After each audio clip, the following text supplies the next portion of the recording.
Hello, my name is Karen Gushra, and I'm here with me is Jeannie Martinson of the Online Club. With all that's been happening over the past little while, there have been more virtual meetings than ever before.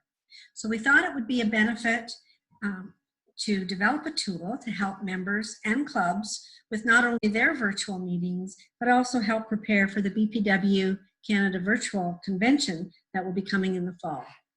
Jeannie has had a lot of experience with this type of meeting, not only with the online club, but with her businesses as well. So we can certainly benefit from her experiences. So Jeannie, why online versus in person? You know, that's a very good question. And there's several reasons why you would use a online tool, online club versus one that is in person. So let's just jump right in there. So first of all, there might be legal or medical reasons for distance. So right now we're in COVID. So there's some legal reasons in the sense that we've been told, stay home, don't go out. And even if we did, if that wasn't an issue, there might be some medical reasons that people don't want to be too close to anyone else to come together in large groups. Another reason might be that the participants of your group are spread out all over, and to actually come together physically is just a lot of work, and it's really not convenient, or it's too expensive, or you just won't get the turnout. Thirdly, you might have time constraints because most BPW meetings are evening meetings, some are lunch or breakfast, but basically it's a 2-3 hour commitment.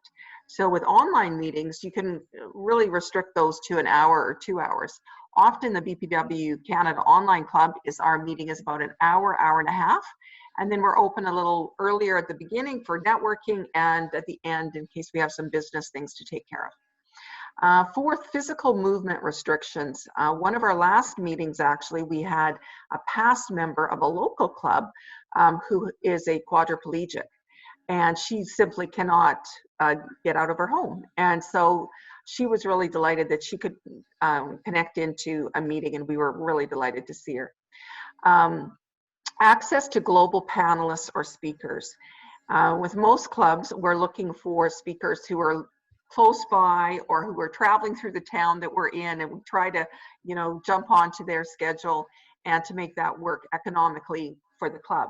So with an online club or online meeting, you can access global panelists anywhere in the world. And then it's just really about trying to figure out how it is that you get them on the right time zone. Yeah, that's for sure an important part of it. So what upfront decisions need to be made before you're going to have this virtual meeting? First of all, think about what's the best day to avoid conflicts that the other people might have. So when we started the BPW Canada Online Club, we looked at what meeting date does every other club use so that we can choose a day that we're most likely not to be in conflict with anyone else. So really think about who your participants are, and especially if you already know who is going to be coming to that meeting or event, think about what might work best for them. Maybe do a doodle poll and to give them a couple dates or times so that you can just narrow it down for your maximum participation. Time zone.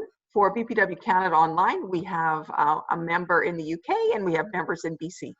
And so it's really challenging because the earliest we can start is really often 5 o'clock BC time, which makes it, of course, 6 o'clock in Alberta, 7 o'clock in Manitoba, 8 o'clock in Ontario, 9 Atlantic, et cetera, et cetera, et cetera. So it's important to really think about where your participants might be and what is the most logical time based on the time zone they're in. And then the second part of that is to respect early birds and night owls. So if you have your meeting too early in the day, you're not going to get those night owls coming to a 7, 8, 9 a.m. meeting on a Saturday. But the same thing is to be said if you start the meeting too late in some time zones, you're going to have those early birds clicking off at 8 p.m. So it's really important to think about these things ahead of time because, as my grandmother would say, start the way you need to finish. Kind of what you start, you end up with a group of people who are comfortable with that day and time. And then it's hard to get other people, kind of on board. So if you're starting a project that has several meetings, do this work ahead of time because you'll be much more successful. The third thing is to determine your platform. So there's Zoom, GoToMeeting, GoToWebinar, and Microsoft Teams are the four most popular ones that I'm seeing out there right now.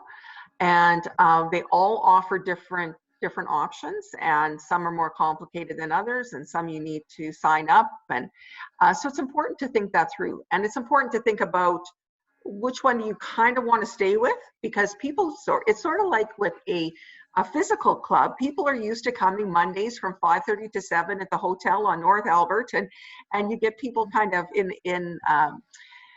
a zone as to what the technology and the date, etc. The fourth thing is sponsor, and that's not about money, that's about technology. So for example, this call right now, we're using my Zoom room. So I'm the technical sponsor, but that doesn't mean that I'm necessarily the technical support for the meeting. So sometimes you might have someone who understands the technology even more than you do, and they're there to just make sure people can get on the call, and if there's a problem, they kind of can address it through the chat room or that kind of thing.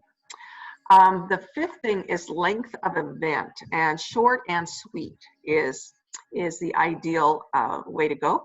The best online meetings are less than an hour, or just around an hour, but it depends what you're doing and if the content is such that it keeps moving the participants along and keeps them interested.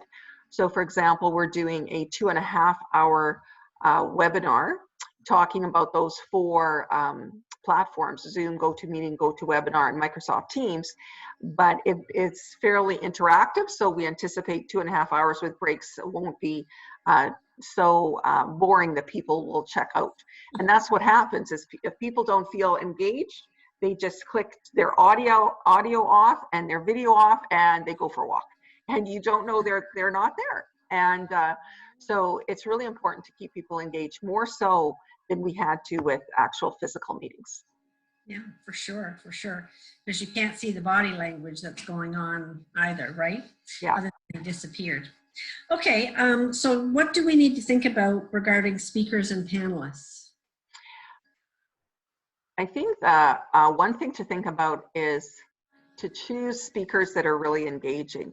When you have in-person events, people can go, well, you know, what is she talking about? And they talk to the person beside them, or they doodle, or they balance their checking account until it speeds up. And they also have often PowerPoint or video that's really large to fully engage them. Now we're just looking at this, 8 by 10 inch screen, and if the speaker's voice isn't engaging and their material isn't engaging, you're going to lose people fairly quickly, and they might not come back to your meetings going on after that. So think that through. If you have because now you have access to a lot more resources, think about who will be the most engaging with your participants. Practice the tech ahead of time, and often that's even just in the case of an online meeting, to ask the people who are the speakers or panelists to come on 15 minutes ahead and make sure that they can get on the platform, make sure that any slides or anything like that are easily loaded. Decide if you're going to just share the screen, or if you're going to get those PowerPoints ahead of time and you're going to control it if you're the host. So that it's really about making sure that the meeting itself goes as quickly as possible, and that you don't have, oh, I can't find it, oh, where it is there, it's not connecting. And after about 2 minutes of a speaker fumbling with the tech, people will disengage and be gone. Because when you're in a room in a hotel and you're having a meeting and someone disengages, they kind of stay where they are, and there's possible that they'll re-engage. They generally don't just walk out of the room, because everyone would notice. But with online meetings, it is really easy to mentally walk out of the room. The third thing is, can the session be recorded? Now, we're recording this session, obviously, because we're going to share it, but you can't assume that the speaker is comfortable with it being recorded. You can't assume that people in the group are going to be comfortable having it recorded. And you need to find out or discuss what are the rules of distribution. And these are things that you should share up front, so that if someone comes to register and is paying money for that meeting, and they know that they're not going to be there, but they're going to just get the recording, and then they find out there isn't a recording. So In your marketing, if you can, say this will be recorded or it won't be recorded. And if it is recorded, if you register and pay, you'll get a copy of the recording if you ask, or if you don't ask, we'll send it automatically. So this is something you need to really get clear with your speakers, because I think that's where really some troubles can occur if everyone isn't clear on that. Yeah, that makes a lot of sense for sure. So now how would you advertise your event? Well, in the sense of it's exactly like a live event. So you have your email database, social media, word of mouth, your website if you have one, during the event to talk about the next event, and at the end of the event, talk about the next event. You might want to have a PowerPoint slide to, that just shows the upcoming dates and times. So in a way, that's the one thing that really hasn't changed when it comes to online meetings versus in-person ones. Right, okay. So now what's important when you begin the meeting? First of all, don't start on time. And I know that sounds strange, but really start ahead. So if your meeting is at 7 o'clock, have it so that at 20 to, you have the time to work with your presenters, but say to people, come on at 15 minutes ahead and network and visit if these are people that you're trying to get to connect with each other. And then secondly, remember that if the meeting starts at 7, do not start your speaker at 7 or anything important at 7, because if you know that there's 20 people who should be on this meeting and you only have 10, and they're coming on in that next 5, 6, 7 minutes, that really disrupts the flow for the speaker and your meeting, and people just don't always manage to just connect easily. Sometimes they have to re-download the software or come back on. And so it's important to wait until you have who you think is the majority that should be on that call within reason. Is that 2 minutes? Is it 5 minutes? Is it 7 minutes? And to, just say, okay, we're going to just wait 2 more minutes. We know we've got another 5 people coming. And so in that sense, it's not a case of that you want to just leave the people who are on the call cold. You want to be encouraging conversation. And so to encourage people to share their mic and their video, and as people come on, acknowledge them if you're the host, to say, oh, and here we go, Jeannie Martinson, she's calling in from Saskatchewan, and here we have Karen, and Karen's calling in from Ontario. How's the weather there in Karen? I hear it's warm in Saskatchewan. So you have some of that just chit-chat stuff so that people connect. And if it's a real small group, then you have the opportunity for people to actually introduce themselves, and whether the topic is important to them for a particular reason, or where they're from, or what organization they're from. You have a lot of flexibility there, and that's not unlike a real meeting, like in person, where you might have people introduce themselves. If it's a large group, they introduce themselves at the table. If it's a small group, you introduce yourself to the room. And so with online meetings, you don't have that opportunity, so much little chit chat here, but generally speaking, a lot of the same rules apply. Okay, that's excellent. So then what's important during the meeting? Have a person monitor the chat room. And so each of these platforms have chat rooms. And this is one of the conversations you should have with the speaker ahead of time. So is it that you're going to speak for 20 minutes, then we're going to have Q&A? Can people ask questions throughout? If it's just something that you said that people didn't hear, could we hear that again? And so you need basically someone to be monitoring that chat room and being the liaison with the speaker during that time. Ask people to go off their video and to close off all other internet applications, not in all situations. So the first thing, we want people to be off other internet applications, which is what I asked you to do, because otherwise it does slow down that bandwidth, and then people's faces freeze and their voices freeze due to the technology. So one of the things that we know really makes a difference is that everyone who's on a laptop or whatever they're on, if they can close any unnecessary applications that are tied to the internet, and that makes a big difference. Sometimes it's still a problem, and so then if we close off our videos while the speaker is speaking, that makes a big difference. Ask people to announce themselves when interrupting the presentation or asking a question, because otherwise the speaker just hears a voice and everyone else doesn't know where did that voice come from. So if you were speaking, I might say, Karen, Jeannie here in Saskatchewan, and my question is, or Karen, Jeannie here, I am looking for what you just said there. Could you repeat that website? Okay. So, you know, just to make, you're just working towards clarity, right? Because in real life, you can see who that person is who stood up and asked that question. Right. On the fourth idea here is to tell people if the event is being recorded and how it will be distributed again, because that makes a difference to what degree people will disclose in a meeting. And also if there is a Q&A after, to say we're going to have a Q&A after and we will not be recording the Q&A. And then people might hold that, you know, we're having a presentation about disabilities and addictions, and someone wants to say, you know, my son is having this problem with drugs, and you mentioned this, and what would be a resource for that? Maybe I wouldn't want that recorded. You know what I mean? Right.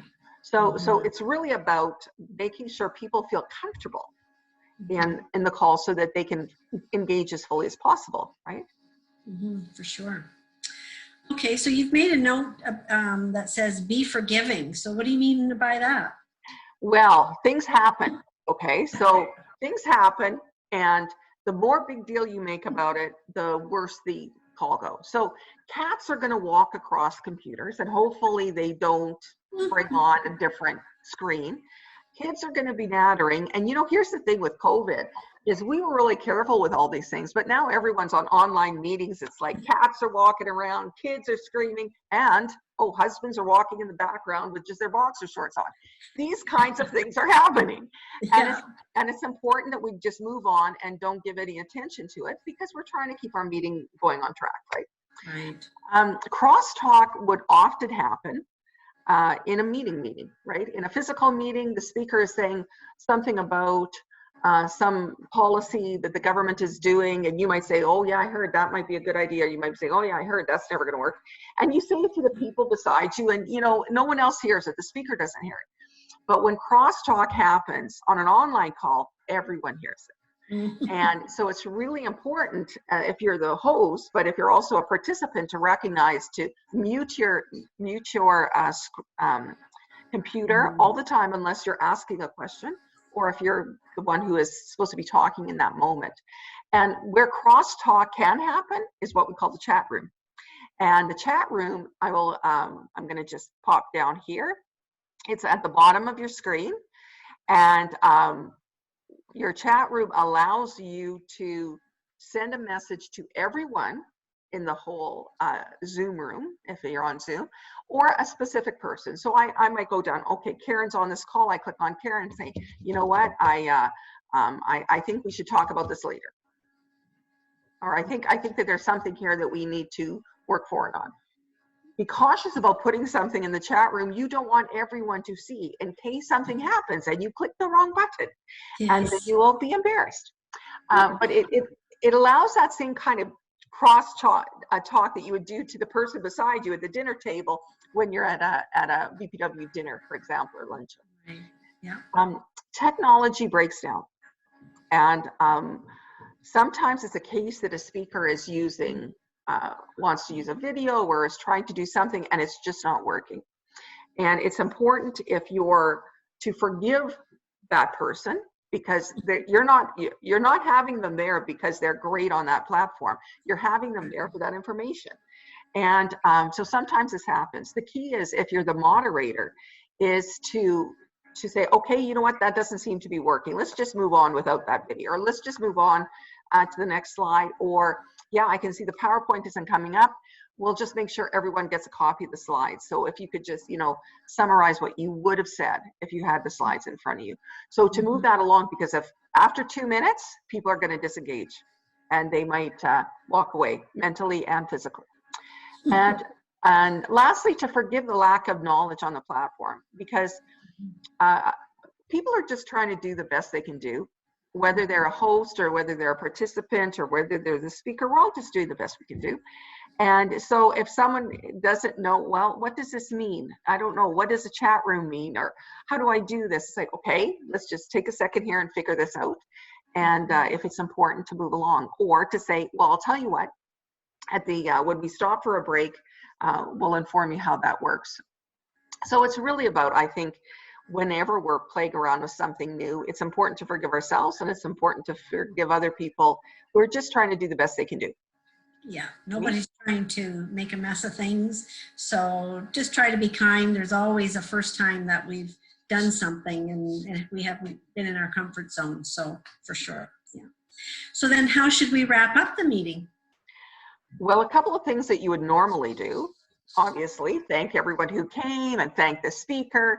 But one of the things that you can do over and above that is to encourage people to connect with others for further information or to share and have an off-meeting communication. It still might be online, it might be a phone call, it might be in person, we don't know. But in the sense that if someone said something that you find interesting, that they're working on some kind of piece of this issue, or what they said that they do for a living is kind of cool, take a moment and just in the chat rooms, you know, share your email addresses or your phone number or whatever it might be and say, let's get together and talk about that idea that you said. And encourage them to take that moment right then before they disconnect off the meeting to, if they want to connect with anyone through the chat room, because it'll come up and someone will say, oh, someone sent you a little message. And that continues to create that cohesiveness of the group overall. If the meeting was recorded, tell people how quick they're going to get the recording link.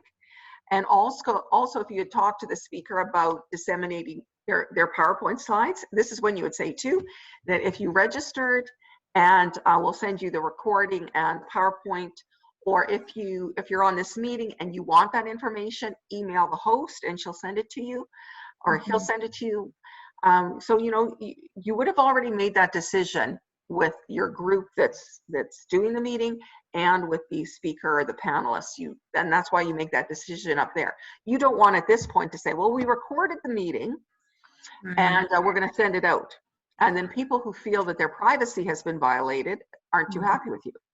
Or you might say, oh, well, you know, we didn't record the meeting and people who thought it was going to be recorded didn't take any notes. So this is why it's just, you know, tell people ahead of time, because then they know what's happened. And because if I know it's being recorded and I'm getting a picture of the slides, I'm much more likely to fully engage because I'm not taking notes. I don't have to take notes. And I can just be fully present, if you know what I mean. Right. Yeah. Yeah. So is there anything else that hasn't been covered that you think that would be a great tip for members or clubs?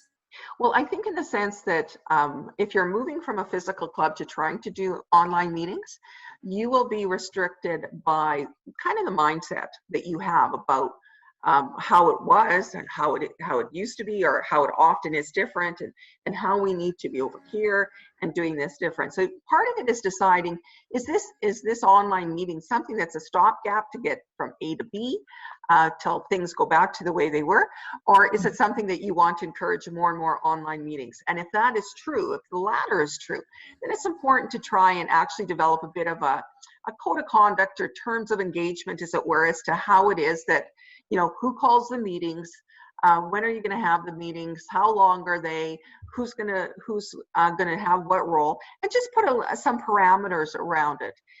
If it's not just kind of a one-off, a kind of a ad hoc kind of thing. Okay, well, that's super. Well, thank you very much, Jeannie, for all this great information.